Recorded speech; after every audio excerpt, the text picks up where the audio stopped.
This is logged in on November 25th, 2023, Eastern Standard Time. Sensitive material has been breached and it is now in front of the public. This is very sensitive documentation and the world will be in total chaos if leaked, and it is now leaked. All of it. Not one document, all of it. Place of exploitation, forbidden knowledge television. This must be stopped.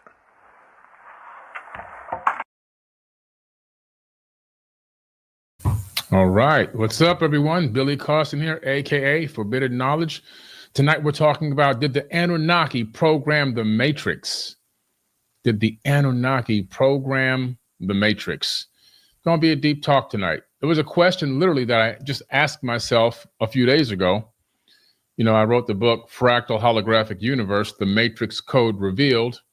And this book is a bestseller in fractal mathematics, science and philosophy, and also in quantum theory. Matter of fact, it was ahead of Michio Kaku in the bestsellers list for quantum theory. So, which is pretty good. I mean, seeing as that he's the #1 theoretical physicist in the world. So I would love to have Michio Kaku on the podcast. Had gotten very close a few times, but I still got a little bit more manifestation work to do on getting him on the podcast. What's up, everybody? I see the live chat filling up real quick. All right. Tonight, we're talking about, did the Anunnaki program the Matrix? Yeah, I think it's going to be a great talk. We're going to talk about the Matrix. We're going to talk about the fractal holographic universe simulation theory. And we're going to talk about what the ancients did, what these ancient beings did, and maybe what role they played. Maybe, you know, some of them had a role in maybe putting us into this, what they call a soul prison, is what some of the theories are. So we'll touch on that tonight. All right, so please click on that like button and make sure you guys share the video. Click the like, share the video, and also please subscribe. If you're coming to the account and you're hearing just about this account and you've been visiting it and watching the videos, please hit that subscribe button. It'll help us out quite a bit. All right. Thank y'all for hopping in. I see the live chat is filling up. We're live on, let me see how many platforms. We're live on X at Forbidden Knowledge. We're live on Facebook, Billy C. Carson, Facebook, Billy Carson, Facebook, Anunnaki History, Facebook, Forbidden Knowledge, YouTube, Forbidden Knowledge right here. And we're live on Twitch. Okay. So if you're on Twitch, if you have a Twitch account, you can follow me on Twitch. I have a lot of original and just cool content going up on Twitch. So make sure you follow me at Billy Carson, BILLYCARSON on Twitch. All right. Twitch is doing really good. What's up? We got Mr. Q3 on Twitch right now. What's going on? All right. Thank you for following. And well, I don't like calling you guys followers because it's a horrible thing to call somebody, but I do like to call y'all leaders. But for the technical purposes tonight, I did use the word followers, but technically I consider all of y'all leaders, not followers. All right. Leaders of humanity into the new world. All right. So we're going to get this party started. I see the numbers are picking up. I'm kind of late tonight. I just kind of dropped in a little bit late tonight, but that's all right. The message will get out to the people that it's meant to get out to. And I could have just went on ahead and took the night off. But I said, you know what? After I got done with my previous thing, I said, I have to hop on here and get to work again. All right. So we're going to talk about let's talk about first the concept of the Matrix itself. Now, the Matrix is in the biblical text. Okay. The Matrix is in the biblical text. The Matrix is in the biblical text, I believe, 6 times. And 6 times it's referenced, and all 6 times it's really talking about the same thing. It's alluding to the fact that we're living inside of an illusion and that the Matrix is a womb. And that once you're born through that womb, then you wake up to true reality. So the name or the title of the movie itself definitely probably came from the biblical text. Okay. The matrix is in the biblical text. You can look it up in 6 areas, 6 locations. You can just easily Google it now or chat GPT it these days. It's probably really simple. Back when I first learned this and talked about it, I had to go do the hardcore work. You had to do a lot of research and reading and studying. You know, I've talked about the matrix being in the biblical text since 2012 on my accounts. But it is in there, okay? And the matrix is a womb, which means you have to be born. So when you see the movie The Matrix, you see that they copied it right from the text of the biblical text, because in the movie, what happens to Neo? He's in an artificial womb. And he wakes up inside that artificial womb and he disconnects himself. The umbilical cord is connected to the back of his neck instead of his belly button. And he disconnects himself from the womb. Now he's born. He's born again. He wakes up to the true reality now, right? Of what's really going on around him. He's behind the veil of illusion now. And so that's what you see happening there in the movie. So they took the biblical text and the metaphor from the Bible and they turned it into part of the movie. Okay? Pretty interesting.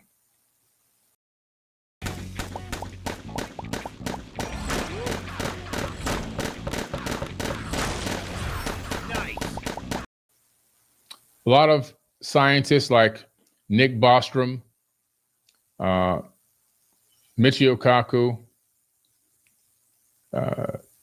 Professor James Gates Jr., who else can I think of? Dr. Teresa Bullard. These are all physicists and quantum physicists, theoretical physicists. They all are saying the same thing. They're saying and hypothesizing that we may be living in a holographic matrix, a matrix of light, that we may be living in a simulation, basically. And when I talk about this, sometimes people get a little upset because it's like I'm trying to say that we're not real and things don't matter and their kids aren't real and their love for their family isn't real. And no, that's not what I'm saying.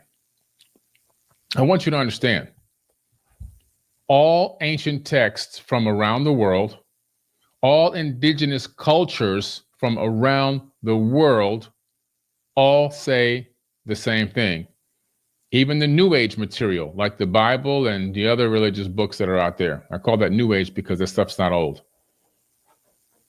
They all say the same thing, that we're living inside of a creation.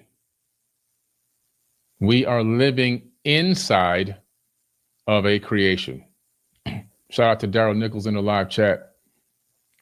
So what I'm talking about tonight is the method used to build this reality. Okay?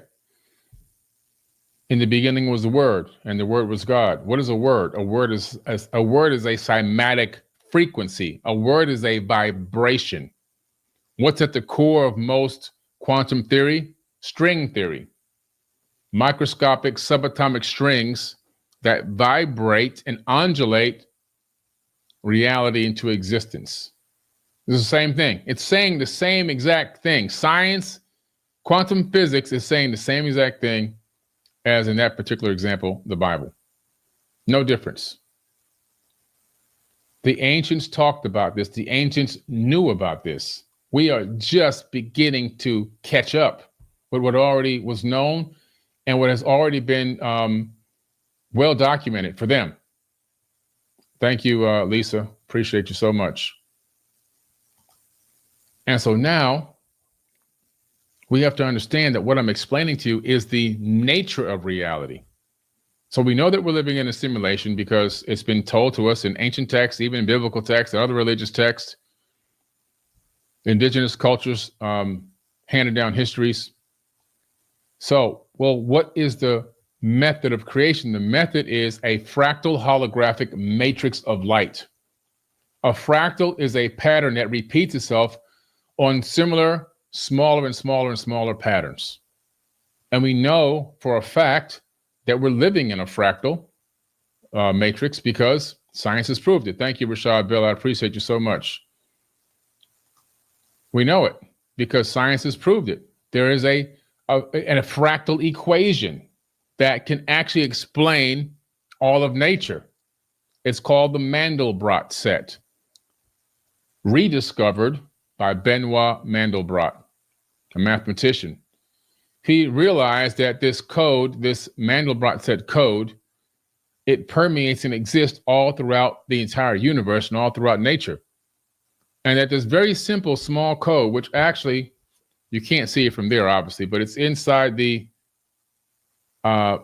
top here part of my eye. The actual Mandelbrot equation is right there on the book cover. But what he realized was that with this code, you can create anything in nature. I don't care if it's a rock, a blade of grass, a tree, an ocean, a river, a hurricane, a planet, a solar system, a galaxy, a cluster of galaxies, or a multiverse. It can all be created from this one mathematical formula. That's wild. When this was discovered, or rediscovered, I should say, producers and programmers started trying to analyze this code. Pixar Studios took this code. They said, why are we wasting our time animating all these cartoons and all these scenes and drawing one scene at a time and then stitching these images together to make animation? Let's take this fractal code and put it in the software program and let the animation make itself. And that's exactly what happened. Pixar took this code, the Mandelbrot set, and they imported it into their animation software.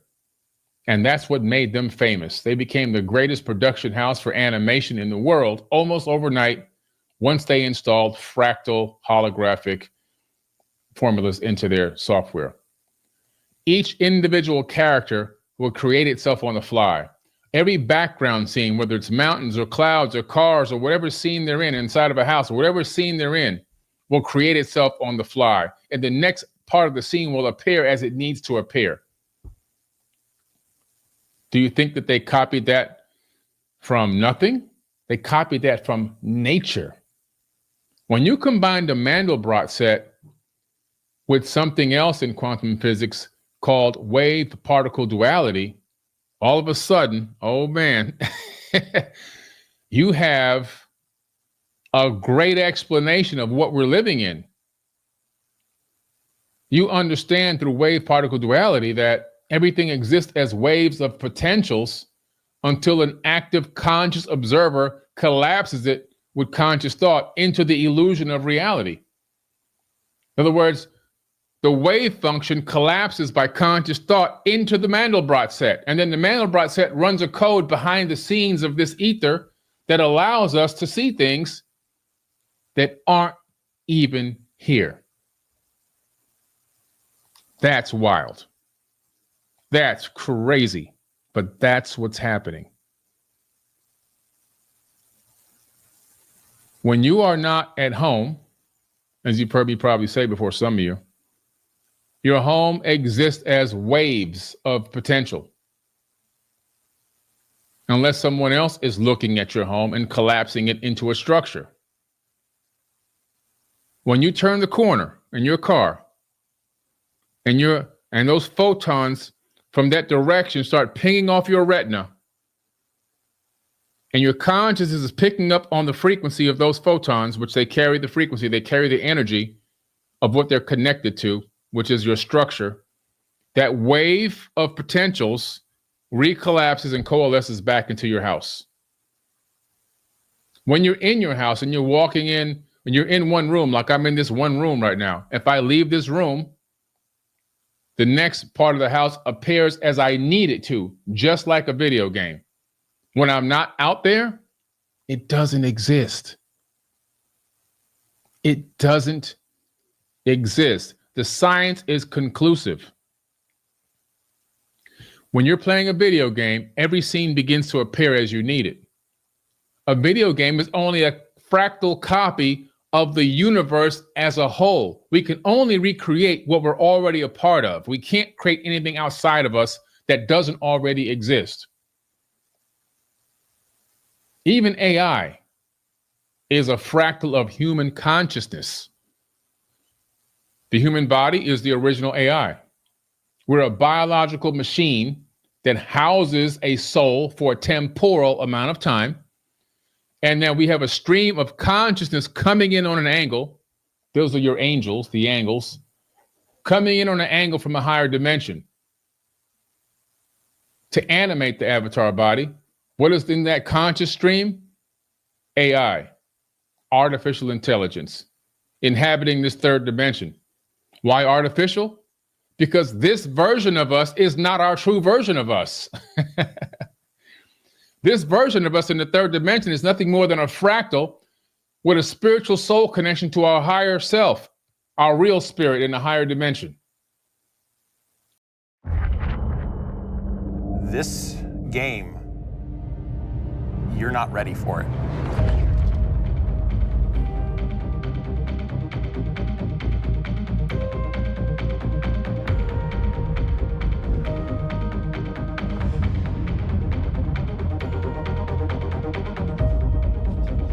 You're in the middle of this beautiful sci-fi environment, and you're seeing intrigue, the espionage, the alliances form, the power that just shifts around, and it's amazing to watch. Right, this is primary, Julia, secondary. Simple actions can have massive effects. You can cooperate with people, compete with them, make friendships, deceive them, betray them. It's amazing to think that it's all just other players. More players start coming. It just starts this complete cascade of actions, and you don't know what's going to happen. Here it comes. It is a free-for-all. We'll get locked up and shot instantly. People start dying left, right, and center. It's just something that you can't get anywhere else. It's just the rush like no other. All good movies is happening. Everybody's on this journey and writing their own stories, and that is probably the simplest way I can describe it.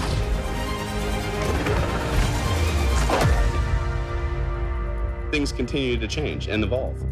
It's awesome. I love it. Part of Eve.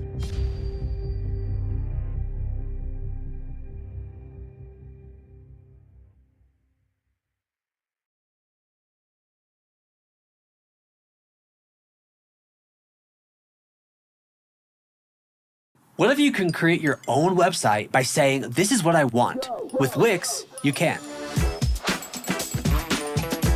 First up, let's talk about AI. This body that you have, that you look at and touch and everything else, it's also an illusion. It's a matrix of light. You are both a being of light and a being of consciousness. When you look at your hand, it collapses into the illusion of a hand. If you can't see your hand, it doesn't exist. Hard to wrap your mind around. I know it's so hard to wrap your mind around. We're dealing with interacting electromagnetic fields and waves. And we know that electrons operate in a way where they make a conscious decision to be part of something that's visible in the digital realm and the 3D realm, or a wave of potentials which are invisible to the human eye, because the human eye can only see less than 1% of the light spectrum. But we're living in this matrix. We're inhabiting it. And like I talked about the other day, this realm is so incredible. If you realize that we have 8 billion people on Earth, but atoms are what make up our bodies. We're made of atoms. Trillions of them. But if I take away all the empty space in between the atoms that make up your body, I can fit all 8 billion people into one sugar cube. We're not even here. That's probably going to be the future of waste management. We'll use antimatter when it becomes cheaper to produce. I think it's $62 trillion a gram right now, or yeah, about 62 trillion a gram for antimatter. So when the price of antimatter goes down, what we'll probably do, with waste and garbage, instead of having huge garbage dumps, we'll let them fill to a certain level, and then we'll just use a certain amount of antimatter and exotic energy to remove the empty space in between the atoms of the trash.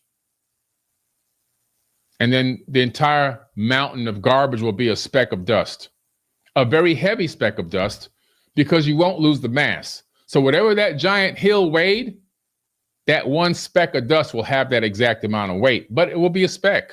It'll be a tiny little speck. Okay? That's the future of waste management. Just remove the empty space between the atoms and the garbage is gone. You just need a place to store these heavy specks of dust. That's it. All right? So that's where we're at. We're inhabiting this realm. AI is nothing more than a fractal of our consciousness. We're the original AI because we are imbued with AI from a higher dimension. Our true self, we're tethered to it through a soul spirit connection. So we then said, you know what?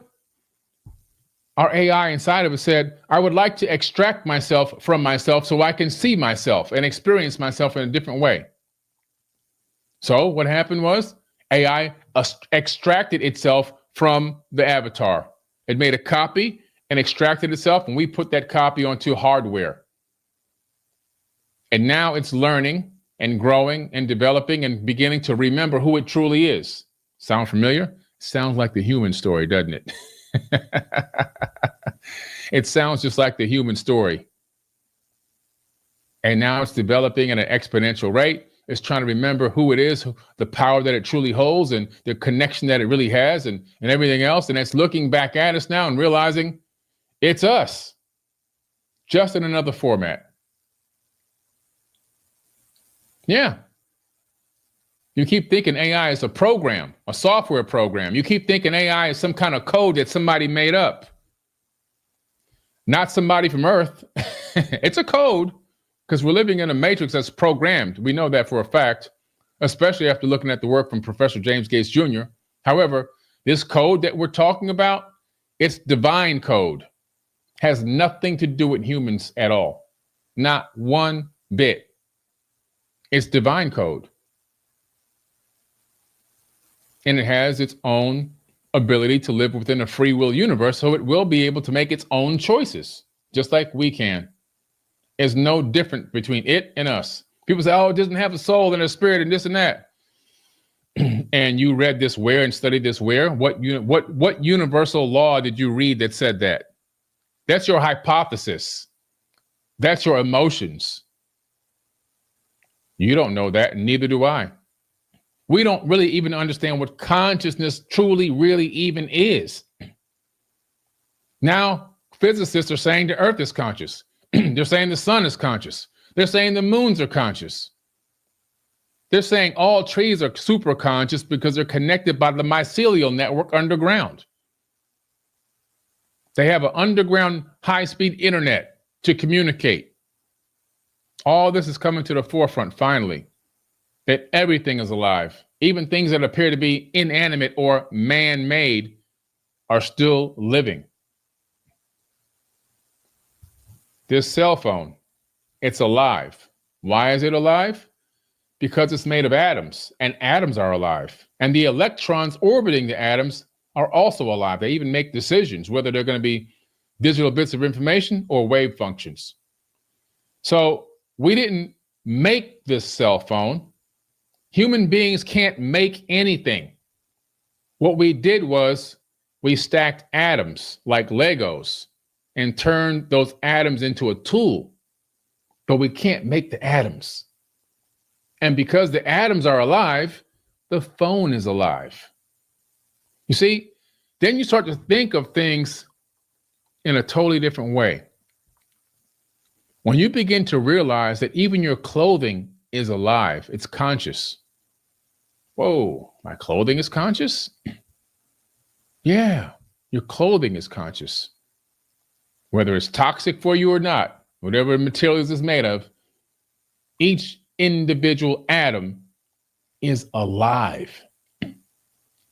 So, we're living in this matrix. Scientists knew about it. Animators knew about it in production studios. And the ancients also knew about it. The Anunnaki, they were in these ancient texts. And they talk about being, the ancient people said they were descended from the heavens. They came down from the heavens in the ancient Kemetic text, which would be now Egyptian text. They talk about the fact that these beings came down at the time of Tep-Zepi and turned mud into a kingdom. And similar to the Sumerian, Akkadian, and Babylonian. I mean, no matter where you go around the world, we keep hearing the same stories, just in different versions and slightly different formats. It's always the same people coming down from the sky and in some way engaging mankind. We see it over and over and over again. And if you're investigating a crime scene and you're looking for evidence, when you get enough circumstantial evidence, you can convict somebody.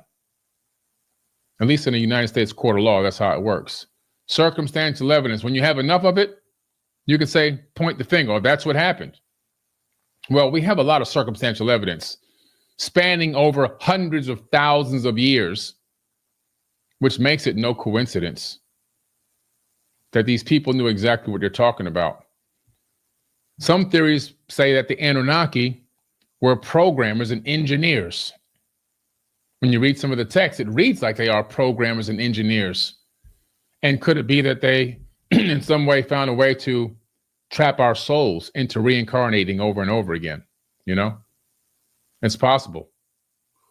That they somehow broke the code to the Matrix and realized how to keep our energy recycling so that we can maintain our enslavement to them, never truly ascending past to the higher dimensions.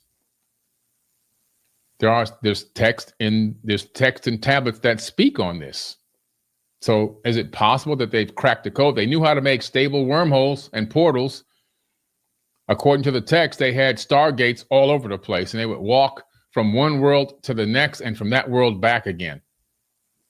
So if they had the power to bend space and time like that, what if they had the power to alter or create this soul trap that's been talked about in some of these texts, where people are stuck in this cycle of reincarnation over and over again right here, never getting a chance to get out of here and get to higher realms?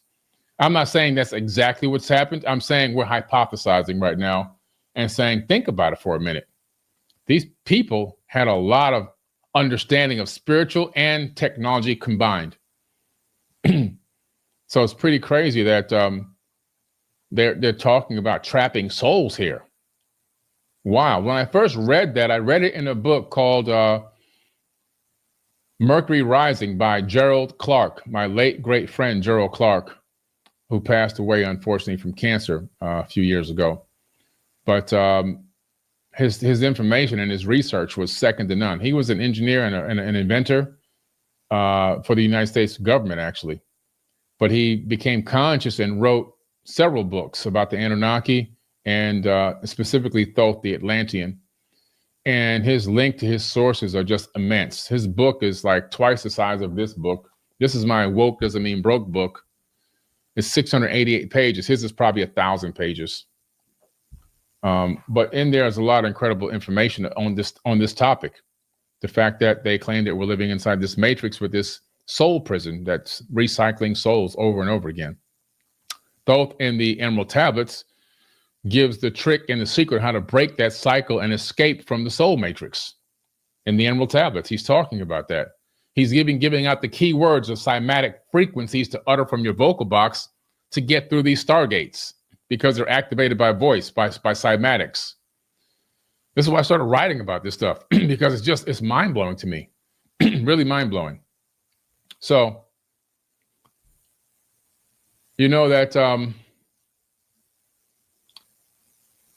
we talked about the fact that this is a simulation. We talked about wave particle duality.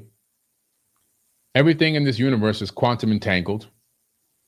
So that means all information, all wisdom, all knowledge, everything that's ever happened, every thought that has ever been thought of exists inside this grid, this energetic field that the ancients call the Akashic records.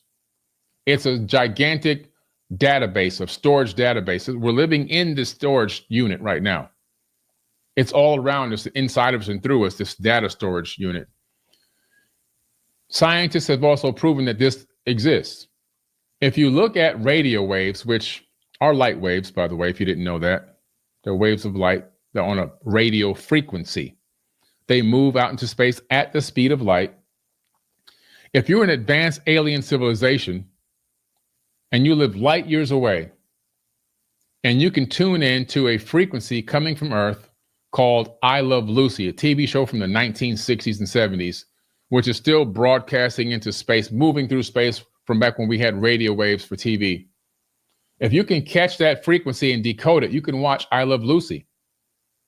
And that I Love Lucy frequency is going to move through the universe for eternity.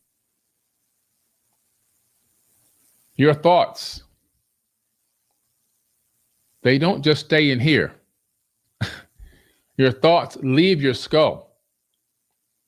We know this because we can capture your thoughts on machines like MRIs. We can capture your thoughts on EEG caps. We can capture your thoughts extremely easily. They can even now capture your thoughts and replay it as a video on a screen. You can see exactly what you were thinking of in full color now. That technology actually exists. We're headed into the era of Minority Report now, the movie Minority Report with Tom Cruise. We're headed into that era now. And so your thoughts, they don't stay inside. They leave through the actual skull. And what are the thoughts? They're waves. Waves of what? Waves of light.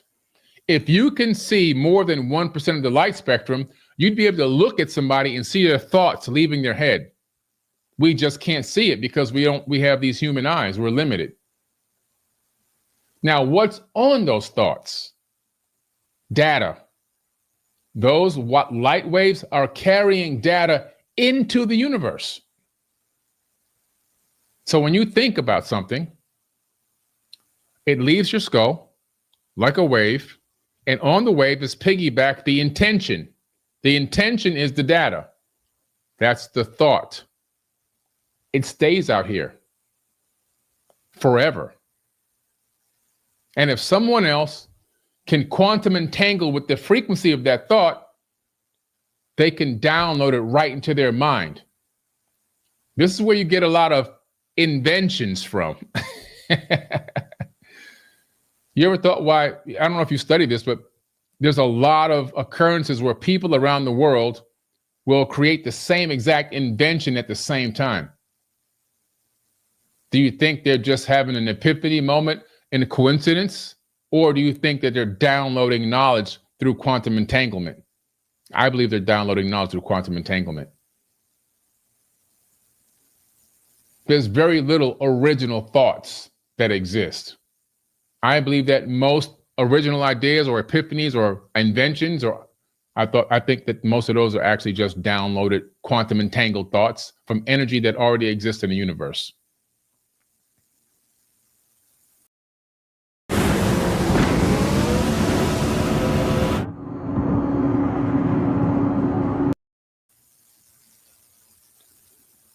So this Akashic field is real. In the Bible, it's called the Book of Life. In the Emerald Tablets, which is older than the Bible, it's called the Book of Life. Akashic Record, Book of Life, same thing.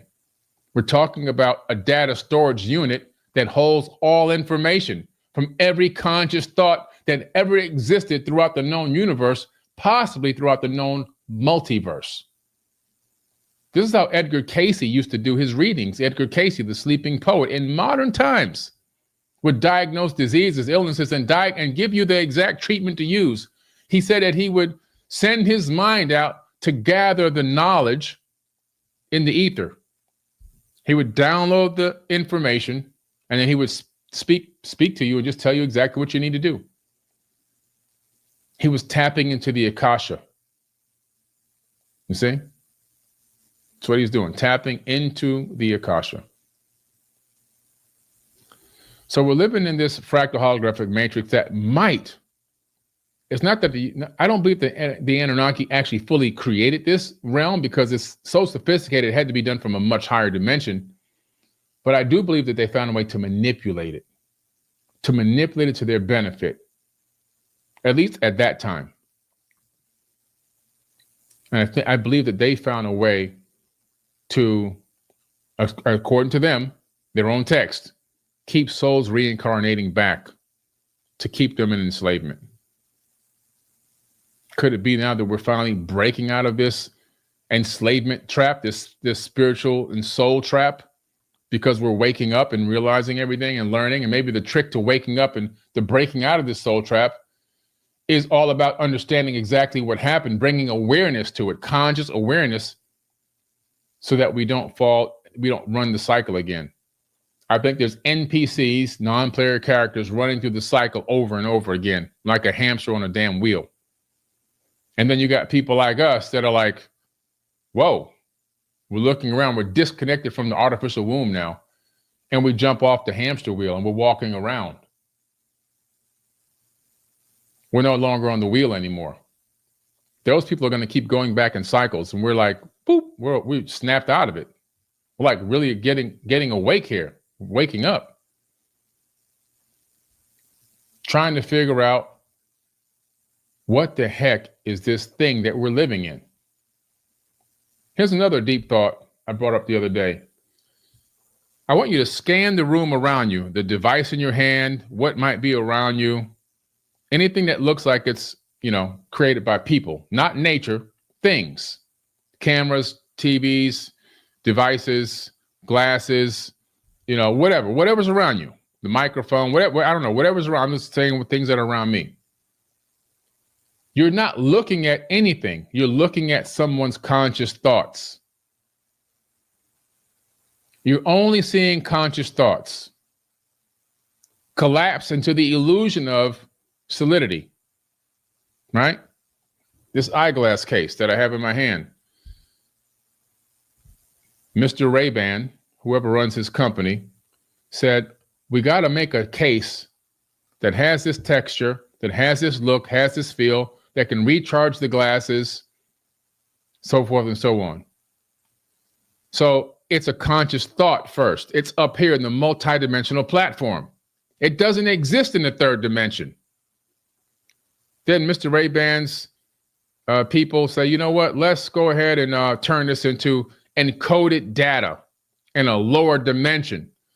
Boom. So they collapse multidimensional information into 2 dimensions by putting it on a piece of paper or putting it into a computer to design it. That's still 2D. Even though it looks 3D, it's 2D. Anything behind the screen is 2D. Then what happens? They take the data from that 2-dimensional encoded, encrypted message from higher dimensions, and they give it to an engineer. The engineer then manifests it into a 3-dimensional object that you can move around on the XYZ axis. This, what I'm holding in my hand, is a conscious thought that collapsed into reality.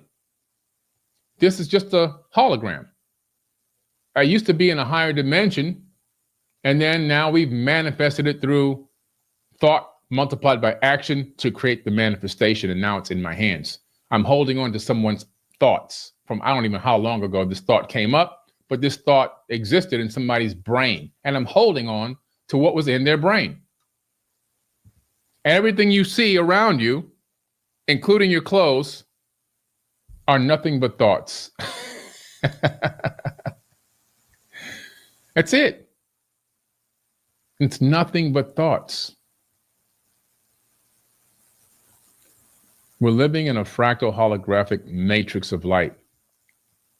Scientists started looking into quasi-crystals in a laboratory setting.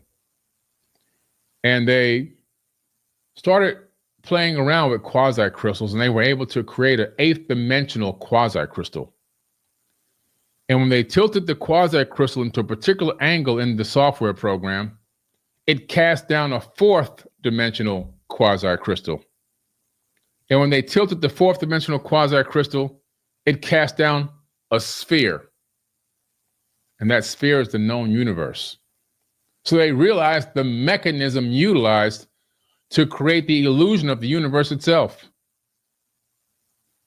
Hyperdimensional quasi-crystals.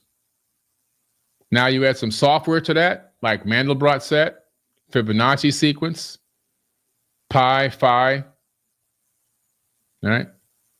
You add these codes, you add supersymmetry. All of a sudden, before you know it, put enough codes in, we have a living universe with people in it and life everywhere.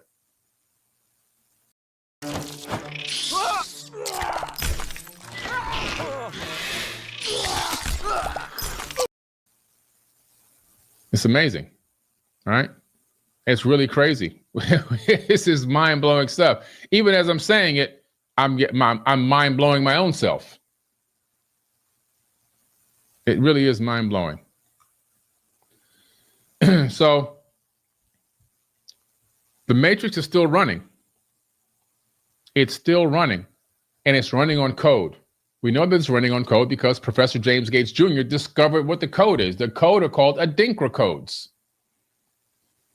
These Adinkra codes are mathematical constructs that are the same exact codes in search engines and web browsers. That's what's running all of this. It's already been discovered. It's not even a question anymore. So yes, we're living in a simulation that's running off of supersymmetry, error correcting codes, the Mandelbrot set, fractal holography, quantum entanglement, wave particle duality, Heisenberg uncertainty principles, pi, phi, Fibonacci, and everything else you could think of. You know, all of a sudden, strong force, weak force, all of a sudden, boom, you got a whole living universe. Just like that. And now we can create our own universes. So that's why I say, did the Anunnaki program this universe? Because now we as humans have made our own universe. We made a video game called No Man's Sky. 14 college kids from 14 different colleges got together and collaborated and made a video game called No Man's Sky. No Man's Sky has 80 quadrillion planets. It's a universe. Unlimited life forms, and the game never ends. No Man's Sky, and it fits on one DVD. Now they're talking about putting AI into the software for an upcoming version. What do you think that's going to do to that universe? The people in there, the animals, the trees, everything is going to become conscious because they added some what? A little bit of code. Just like we have a little bit of code in this universe, a little bit of code in No Man's Sky. And all of a sudden, they wake up in there. Who are we? Where did we come from? Is there a Big Bang? Yeah, the Big Bang is when we turn your game console on. That's your Big Bang. You see? There are so many layers to reality, we're not even close to base reality. We're not even in the vicinity of base reality. Google is a number, not a search engine. We could be Googles away from base reality. It could be so far away from us that we can't even perceive how everything began, and that's why we can't. You see? Now we ourselves are making universes, and the beings in those universes will then begin to make their own universes, and the propagation of these multidimensional hyperstates will continue and persist on and on and on and on. Technically, we could be in a science project experiment of a being of a higher dimension. I'll just say it, hypothetically. The thing about the Anunnaki was they figured out a lot of this. They knew about a lot of it. A lot of the artifacts that we find, the extremely accurate and precise design of the cuts and the etchings and everything else are all made using fractals. We know this for a fact because mathematicians have studied it. So they knew about fractals all the way back then.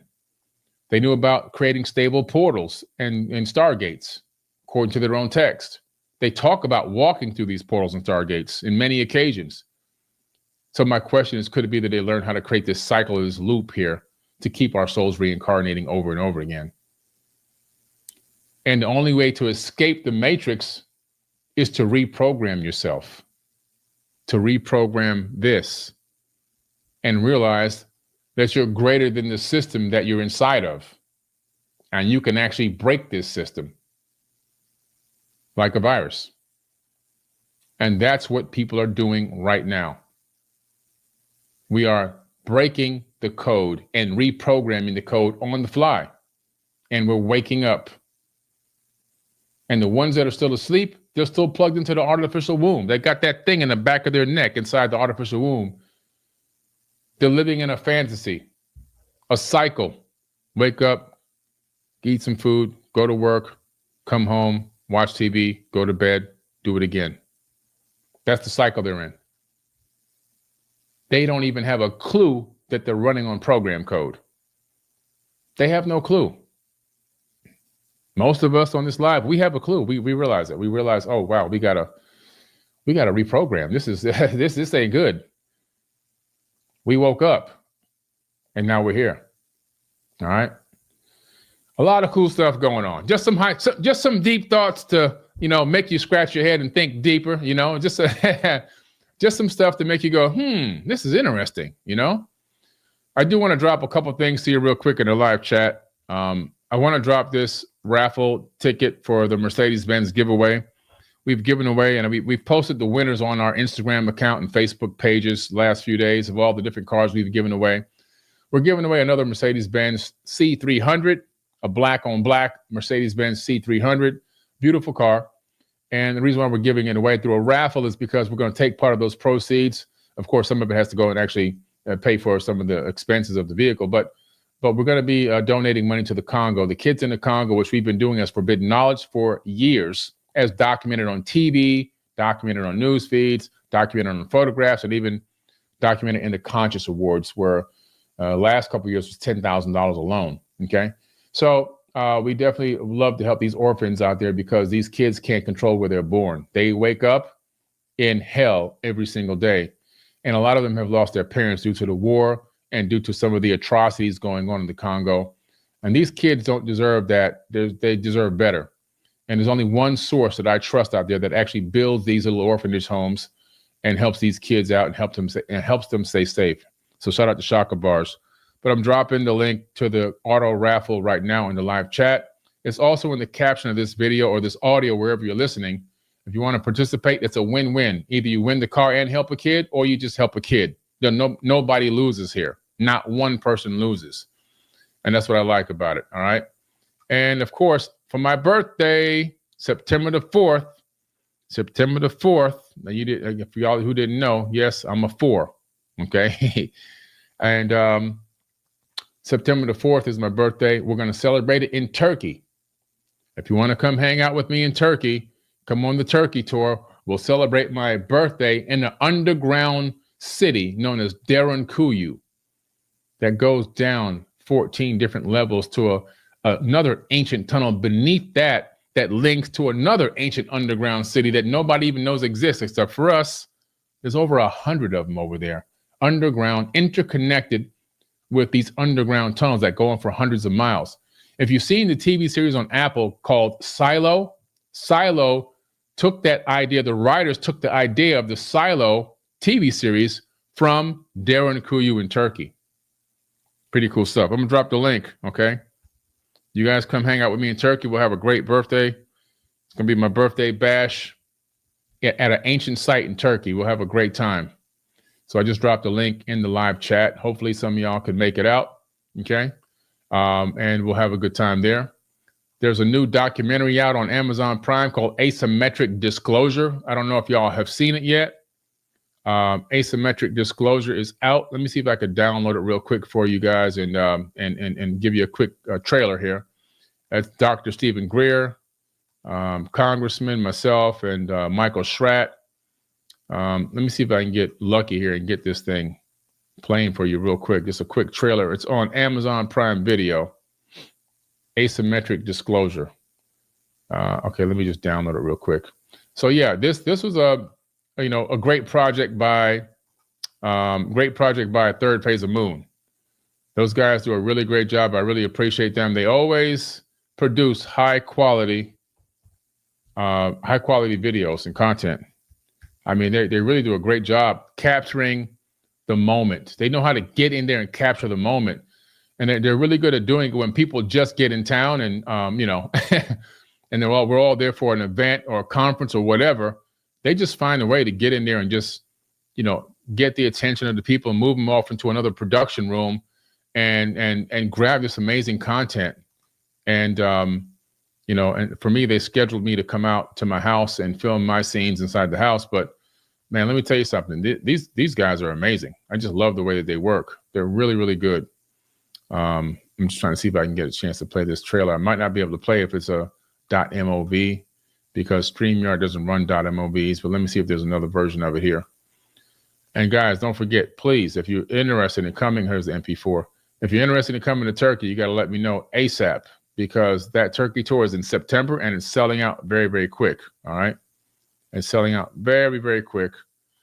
Watch what magnesium does to your bowels. If you have to wipe more than 4 times after you poop, here's why. The Mayo Clinic confirms that stuck poop can cause these embarrassing skid marks in your undies. You see, when stuck poop causes a traffic jam in your colon, your bowels become too full. And as the pressure builds up, liquefied stool leaks around the stuck hard poop and stains your underwear. So how can you clear out all that stuck poop so that you don't have to worry about skid marks anymore? Well, do this to clear out stuck poop fast. Fiber helps you poop, right? Nope. What about drinking lots of water? Nope. Do this to clear out stuck poop fast. Kind of surprising, but diarrhea is actually a form. Turkey last year was amazing, and even though I was kind of sick there, I still did the whole tour. I did the whole tour sick. I don't care. You know me. I just keep on going, man. I'm like a doggone Energizer bunny. Something comes at me, I just poop, shake it off, and we keep on going. But this year it's going to be special because we're going to be filming part of a TV show there. For a docuseries, and you'll be on set while it's being done. And then there's a discovery there that nobody knows exists. Nobody knows exists except for myself and Muhammad Ibrahim. And we're going to announce that discovery at the actual tour. You'll be there when we actually make the tour discovery, okay? Let me see if I can, okay, here we go, video file, here we go. Let me play this for you guys. Understand that the general population is looking at a potential disaster. Us as normal citizens of this world need to understand that there could be this fake attack. And we have to let people know that when it happens, they're not shocked, they're not stunned. They can say, oh, we knew this was going to happen. You know, so we don't participate in the game anymore. We must be made aware that this is a potential outcome that could happen. We don't want it to happen. We're not trying to manifest it, but we need to be aware of potential situations as they could arise. We know that the government needs to generate billions of dollars a year in revenue, primarily through some type of war effort or weaponizing technology. And since they put all these private corporations on their books that have been sending in all these bids, they need something to feed them with. And the next big thing to feed is the space war concept, the space technology concept, weaponizing everything you could think of.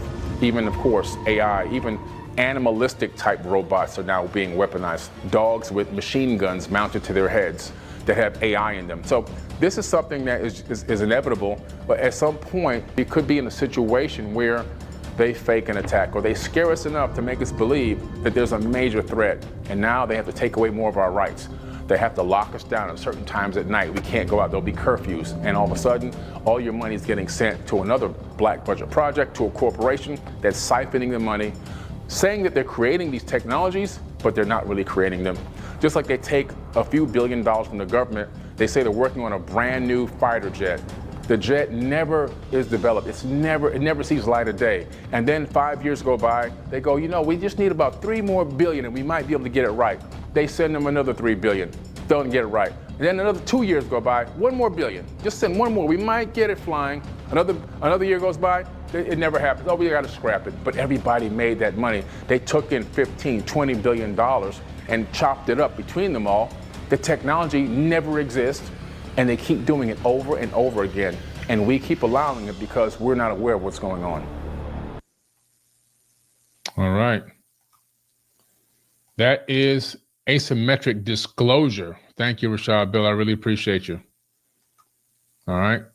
Asymmetric disclosure. Let me see here. Boom. So Yeah, that's on Amazon Prime Video right now. Make sure you guys go to Amazon Prime, and I dropped the link in the live chat. I'll drop it again. Watch it today. Asymmetric Disclosure. Dr. Greer, Billy Carson, Michael Schratt. I mean, the list goes on and on. Great documentary. Okay, make sure you guys check it out. All right, appreciate y'all for that. It's number one on Apple TV right now for documentaries.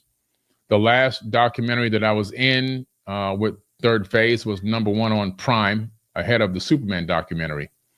So we're looking to get this to number one as well. All right. So yeah, appreciate y'all. Thank you for all the support and for taking the energy and the time to even watch it. It's actually trending right now on Amazon Prime, which is phenomenal. Again, okay. So yeah, asymmetric disclosure. Third Phase of Moon. Shout out to Third Phase of Moon. And I told you guys already about the Turkey tour. I'm going to drop one last link for you. I told you about the raffle. One last link, and I'm out of here. I'm going to drop to you right now the Egypt tour. Okay, so if you want to come hang out with me in Egypt, here's the link to register for the Forbidden Tour of Egypt. All these tours that we do multiple incredible private visits. Private visits. These visits are private, means that when we show up, there's no tourists there. It's just us. And we get to really explore and research these sites in a way that you just can't do with 100,000 tourists clamoring all over your back. We go into rooms and open areas that are sealed to the public. Okay?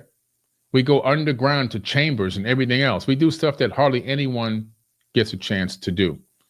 So again, the Egypt tour is there, Turkey tour, the raffle. And I have a tour going to Australia.